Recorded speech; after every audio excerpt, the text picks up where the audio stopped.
Good afternoon. Just want to testify the goodness of the Lord to my life. Lately kasi, nung nag-join ako sa Christian, so gusto ko yung family ko maging Christian din. Hanggang sa, ako na lang yung nag-give up.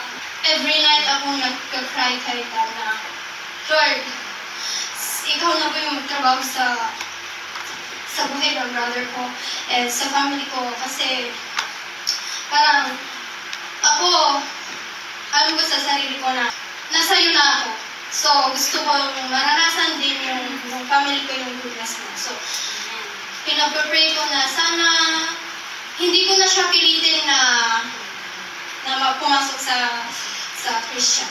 So, lately lang this March, I thank God na siya na lang yung gumawa ng group. Na sinabi ko sa brother ko one time na, Brother, kayo maki-church. And he answered yes. And so, ngayon, third Sunday na lahat sila, mula sa lola ko hanggang sa pinaka-apo. So, I think that lahat sila is nagpapasok sa church. And that's it. Thank you.